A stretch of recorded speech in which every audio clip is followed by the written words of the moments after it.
2024-এর লোকসভা ভোটে রাজ্যের নজরকাড়া কেন্দ্রগুলির মধ্যে অন্যতম পশ্চিম মেদিনীপুরের ঘাটাল। প্রথমে ভোটে দাঁড়াতে রাজি না হলেও পরে মমতা বন্দ্যোপাধ্যায় অভিষেক বন্দ্যোপাধ্যায়ের ডাকে সাড়া না দিয়ে পারেননি ঘাটালের দুবারের সাংসদ দীপক অধিকারী ওরফে দেব। তবে সেই সঙ্গে তিনি দাবি করেন এবার অন্তত যেভাবেই হোক ঘাটাল মাস্টার প্ল্যান বাস্তবায়িত করতে হবে। দেবের অনুরোধ ফেলতে পারেননি মমতা এবং অভিষেক বন্দ্যোপাধ্যায়। দেবের সমর্থনে প্রচারেও ঘাটাল মাস্টার প্ল্যান বাস্তবায়নের প্রতিশ্রুতি দেন মমতা বন্দ্যোপাধ্যায় ও অভিষেক বন্দ্যোপাধ্যায়।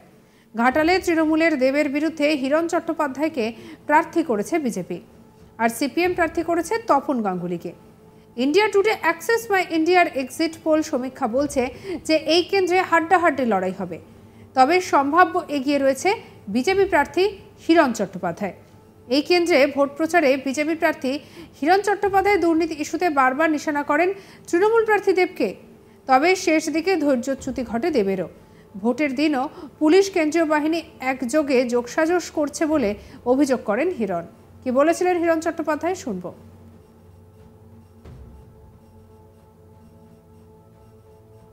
গতকাল সভাঙ্গে একটাই কথা বলেছেন যে উনি ওনাকে 10 বছরে খুঁজে পাওয়া যায়নি। বলেছেন যে আমি 10 বছরে আসিনি, এটা যেমন সত্যি তেমনি উনি পালিয়ে যাননি।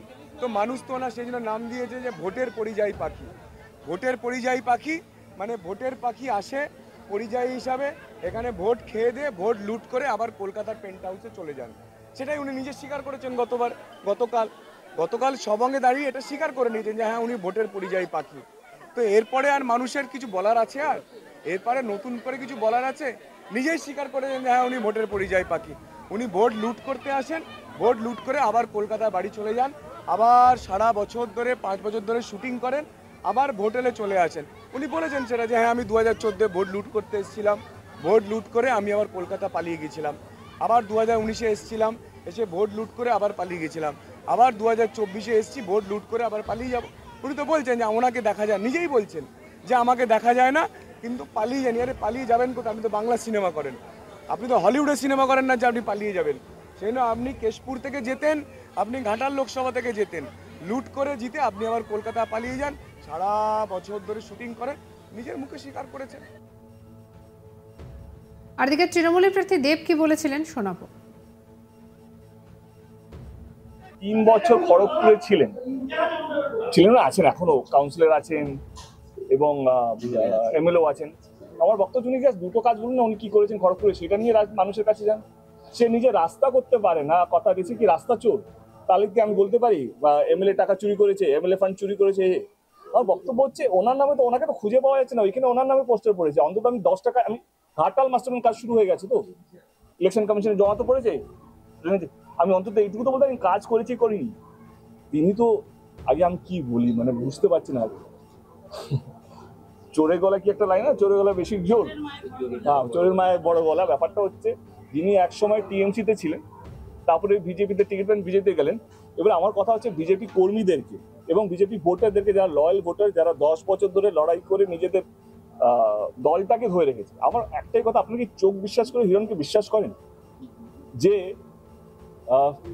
বিজেপির এমএলএ কাউন্সিলর সত্ত্বেও অভিষেক অফিসে বসে তার দলকে, তার ভোটারদেরকে, তার কর্মীদের বিশ্বাসটাকে বিক্রি করতে চলে গেছিল?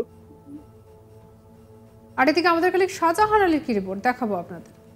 পশ্চিম মেদিনীপুরের একটি নিশ্চিত লোকসভা কেন্দ্র আসন তৃণমূলের কাছে ছিল ঘাটাল লোকসভা কেন্দ্র। এই ঘাটাল লোকসভা কেন্দ্রে এবারে কিন্তু রীতিমতো যুদ্ধ, টাফ ফাইট জেতার ক্ষেত্রে। অন্তত 2014, 2019-এ যেটা অনেকটাই বুকে বল নিয়ে তৃণমূল শাসক দল বলতে পেরেছিল যে প্রার্থী দেব জিতছেই, এবার কিন্তু বলার ক্ষেত্রে রীতিমতো তাদেরও ভাবতে হচ্ছে। টাফ ফাইট পরিস্থিতি ঘাটাল লোকসভা কেন্দ্রে তৃণমূলের তারকা প্রার্থী দেবের সঙ্গে তার উল্টো দিকে থাকা টলিউডেরই অন্যতম নায়ক হিরণ চ্যাটার্জি তথা বিজেপি প্রার্থীর সঙ্গে। এবং তার একাধিক খণ্ডচিত্র আমরা নির্বাচনের গত 3 মাস ধরে এবং নির্বাচনের দিন পর্যন্ত পরিলক্ষিত করেছি। অন্তত ইন্ডিয়া টুডের বুথ ফেরত সমীক্ষাতে খানিকটা তেমনই উঠেছে যে এবার অনেকটাই টাফ ফাইট এই ঘাটাল লোকসভা কেন্দ্রের পেছনে। এর পেছনে অনেকগুলো কারণ রয়েছে। কারণ প্রথমটাই হলো গত 2014, 2019 এই দুটি টার্মে এই লোকসভা কেন্দ্রে সাংসদ হিসাবে জয়ী হয়েছেন তৃণমূলের তারকা প্রার্থী দেব। এই ঘাটাল লোকসভা কেন্দ্রের 7টি বিধানসভার 7টিই কম বেশি বন্যা কবলিত। বর্ষা এলেই প্রতিটি জায়গায় কম বেশি বন্যা কবলিত হয়ে পড়ে। তবে সব থেকে বেশি বন্যা দীর্ঘস্থায়ী থাকে ঘাটাল লোকসভা কেন্দ্রের ঘাটাল বিধানসভাতে। এই ঘাটাল বিধানসভা অবশ্য বিজেপির দখলে গত টার্ম থেকে 2021 থেকে। ফলে এই ঘাটাল বিধানসভা বাদ দিয়ে বাকি যে 6টি বিধানসভা সব এলাকাতেই বন্যার যেহেতু প্রভাব থাকে, এই এলাকার মানুষের কাছে প্রত্যেকটি নির্বাচনে বিভিন্ন নেতৃত্বদের প্রার্থীদের প্রতিশ্রুতি প্রথমেই থাকে যে বন্যা সমস্যা মেটাবো এবং তার জন্য যে সমাধানের একমাত্র রাস্তা মাস্টার প্ল্যান। 2014তেও দেব প্রার্থী হয়ে এই প্রতিশ্রুতি দিয়েছিলেন, কেন্দ্রের সঙ্গে লড়াই করে এই কাজ তিনি করে দেবেন। হয়নি। 2019-এ তিনি যখন দাঁড়ালেন একইভাবে তিনি ফের প্রতিশ্রুতি দিলেন, এবার আমরা করে দেব। সেবারেও হয়নি।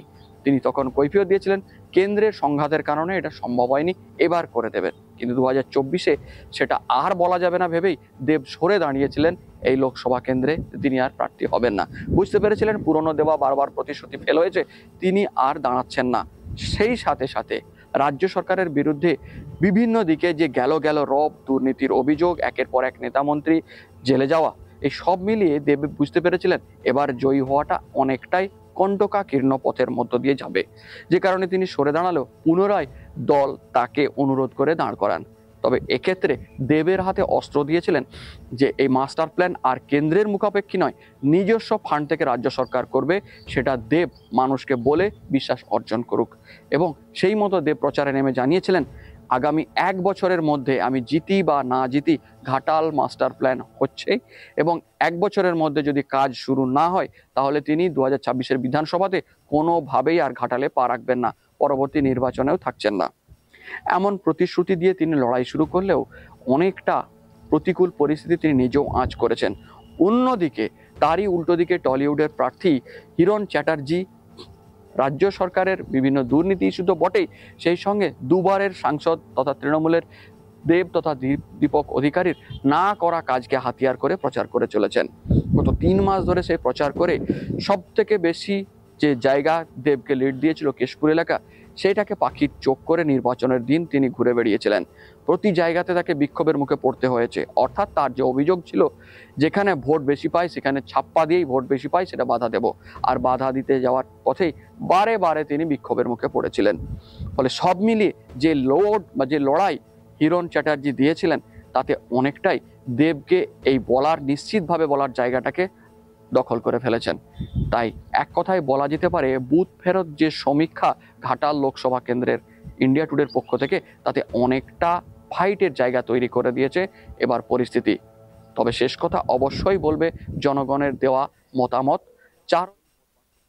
সঙ্গে রাখুন আজ তাক বাংলাকে সাবস্ক্রাইব করতে ভুলবেন না।